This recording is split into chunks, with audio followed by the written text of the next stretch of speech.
Welcome to Chandwell. My name's Michael and I've made this small council waterboard building to go behind the chain link fence at the bottom of the back street behind High Street on my N-gauge model railway layout. In this video I will show how I designed the building and the approach I took to constructing this most simple of shapes. Join me for simple waterside building, making a small building from card.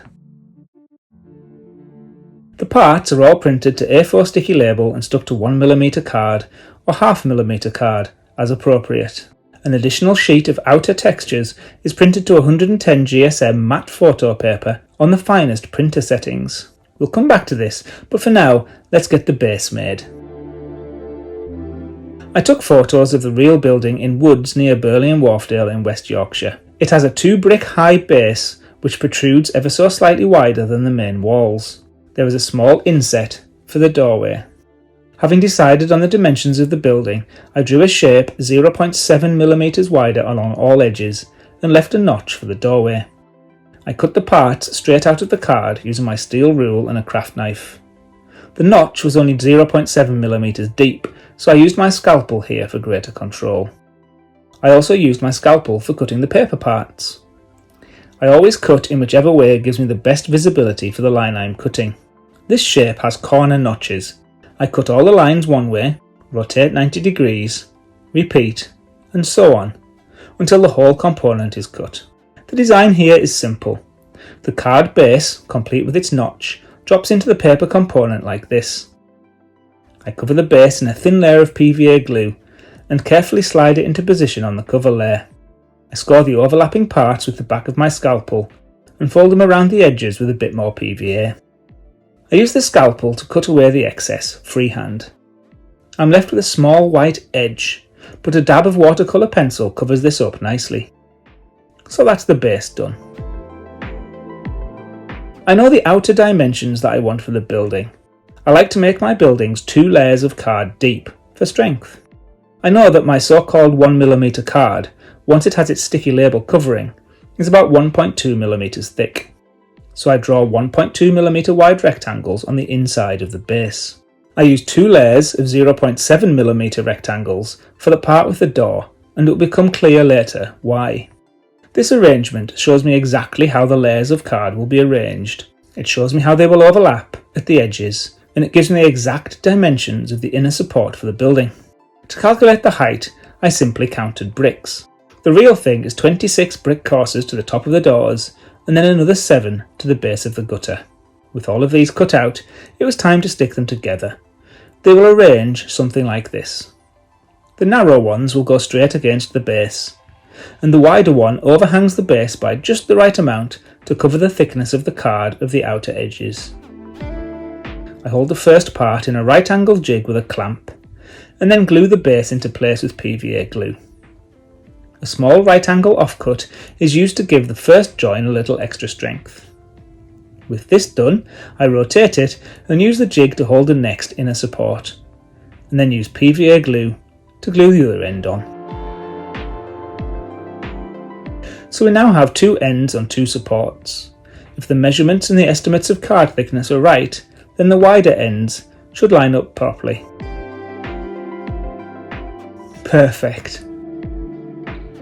These are added with a little PVA glue. I'm left with a simple box with nice clean edges. This is the inner support for the building. Now to add the outer parts. I smother the inside narrow edge with PVA and then drop the outer surface onto it. Because I used the original plan for the dimensions, this all aligns just right. I repeat with the wider edges. I left the narrow end with the doorway to last for a reason. This end is made of 2 layers of 0.5mm card. The first one just glues on as normal.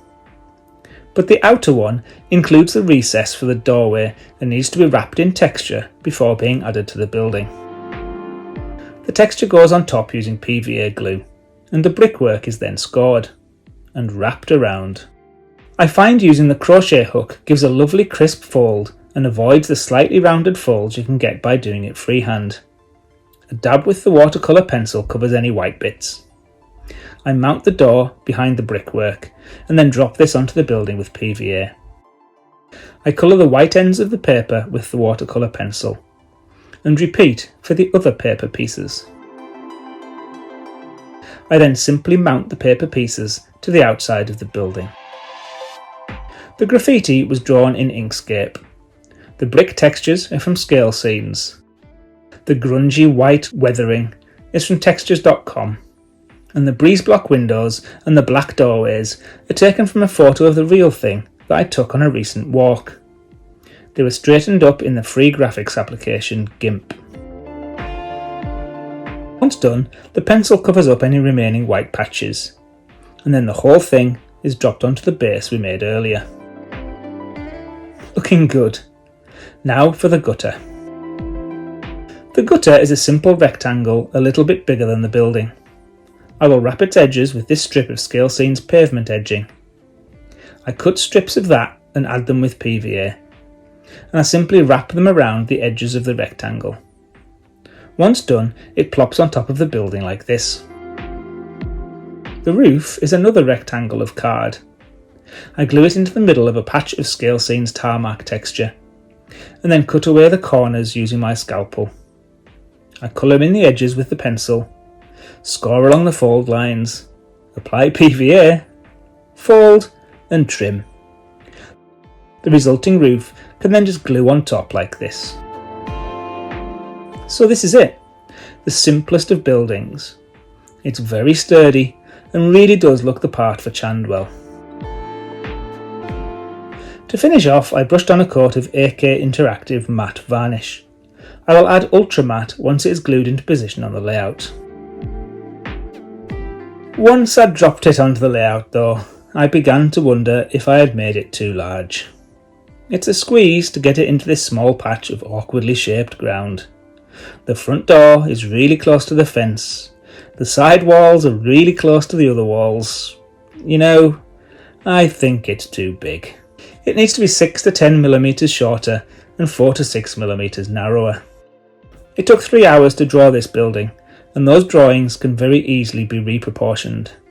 It only took 50 minutes to build it, so it really is easy to redo. If you watched last week's video, you will know that I'm going to destroy and redo the fence. So why not do the same with this building? I like things to be right, and there's no shame in redoing things once you've learnt lessons from it. It does seem a shame to destroy this lovely little building though. If you're a UK-based N-Gage modeller who would like a Chandwell original on your layout, email me at hello@chandwell.uk and you can have it. First come, first served, and I'll send it you in the post in return for you emailing a photo of it once it's on your layout. I've shared progress of this building with my channel members. If you are interested in behind the scenes updates from Chandwell, please do consider joining my channel as a member. This silver button will give you details. Watch out next week for a peek at the kinds of things I talk about in my weekly members updates. Here's a look at my last simple build, the blue shed under the arch. I'll be detailing the back street next. Join me in a couple of weeks to see how I get on with that. Until then, thank you for watching, take care, and I'll see you next time.